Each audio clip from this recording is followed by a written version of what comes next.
Muito antes dos punks declararem guerra ao sistema nos anos 70, dos hippies tirarem a roupa em nome da paz nos anos 60 e até de Jesus dizer é mais fácil passar um camelo pelo buraco de uma agulha do que um rico entrar no reino dos céus, existiram os cínicos. Que não tem nada a ver com o significado da palavra hoje em dia, mas no caso era um grupo de filósofos que parecia qualquer coisa menos um grupo de filósofos. Cínico vem do grego kínicos, que significa igual a um cão, porque eles pareciam um bando de cachorros.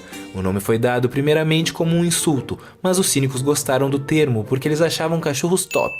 E claro, representavam bem a filosofia deles. Assim como os cachorros, eles moravam nas ruas, não tinham bens, não tinham pudores e não se preocupavam nem um pouco com o que os outros pensavam sobre isso. Esse apelido carinhoso pegou especialmente em Diógenes de Sinope, que ficou conhecido como o Cão, porque ele levou a filosofia ao seu extremo, se tornando o verdadeiro arquétipo do cinismo e o filósofo mais trollador da história.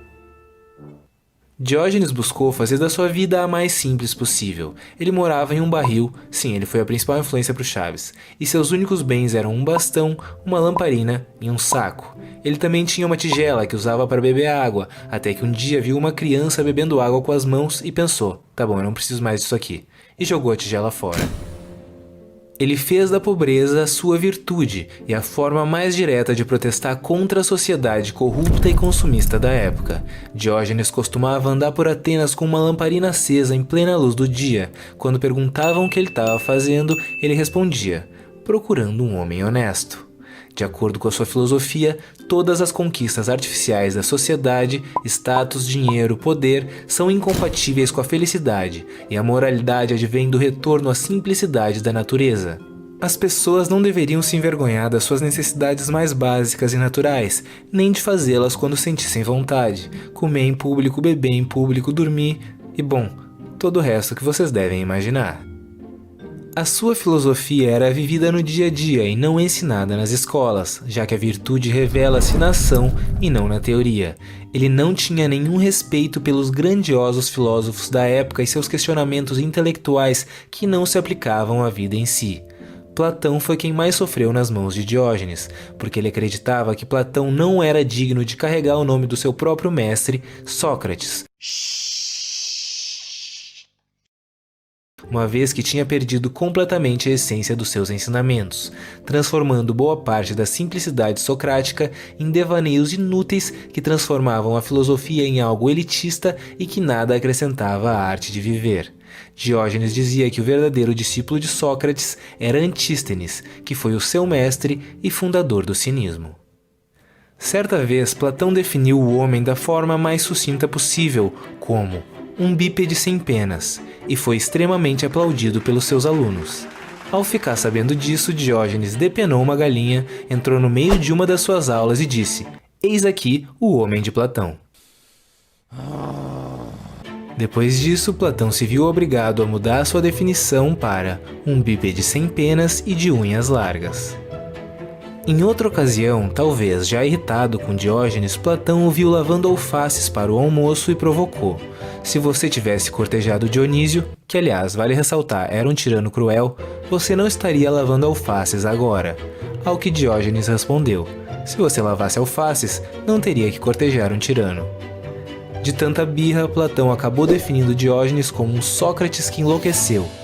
E bom, ninguém deve discordar que Diógenes era realmente meio louco, mas numa época em que Aristóteles, Platão e todos os grandes pensadores defendiam a escravidão, era esse louco o único que se opunha totalmente a ela.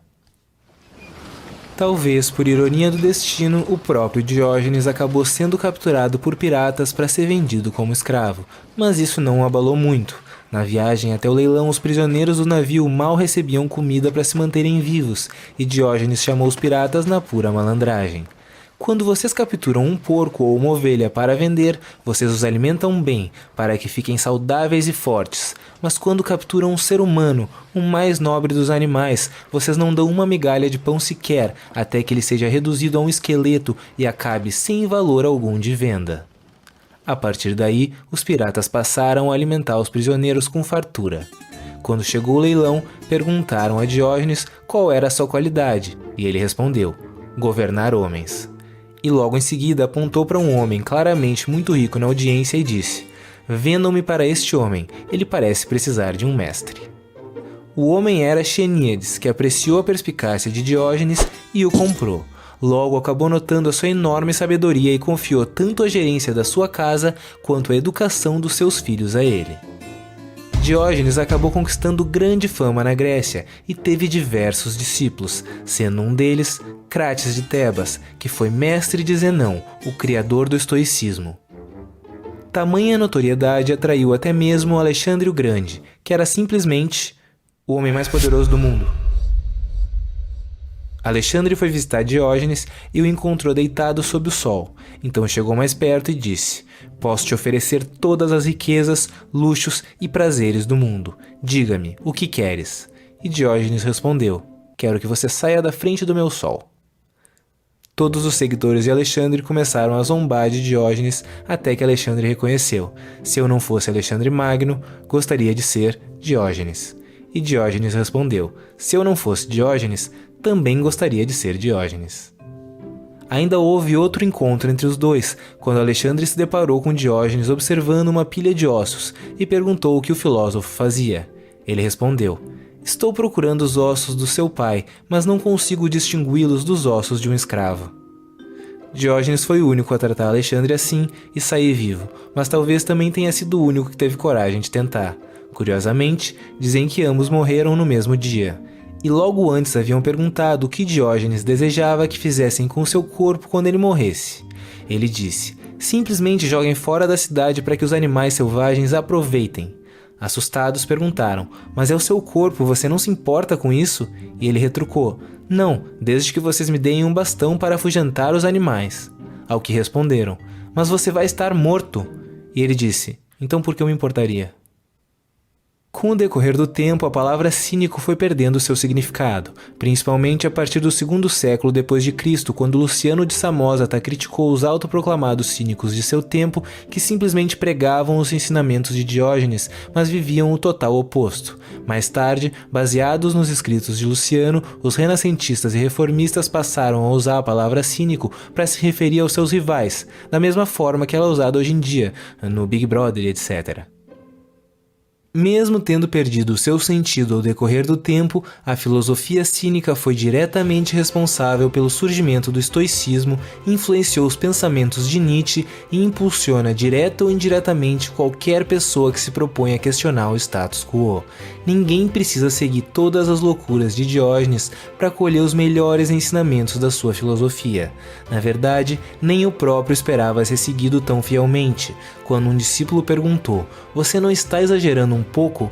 Ele respondeu: "É claro, eu sou como um professor de coro que tem que cantar mais alto do que os outros para que eles possam ouvir a nota certa." Hoje em dia, mais do que nunca, precisamos de um pouco de Diógenes dentro de cada um de nós. A sua autossuficiência, a sua capacidade de pensar por si como um indivíduo e não seguir cegamente as regras impostas pelos grupos que dividem ou dominam a sociedade, a sua capacidade de viver fora de uma bolha e conseguir escrever a própria história independentemente do que os outros vão pensar, a sua capacidade de ser honesto consigo mesmo. Eu vou deixar esse mapa mental disponível na descrição e no primeiro comentário fixado. E se você gostou do vídeo, deixa o like, compartilha, se inscreve no canal e ativa o sininho para receber notificação a cada vídeo novo. Ainda vem muito pela frente.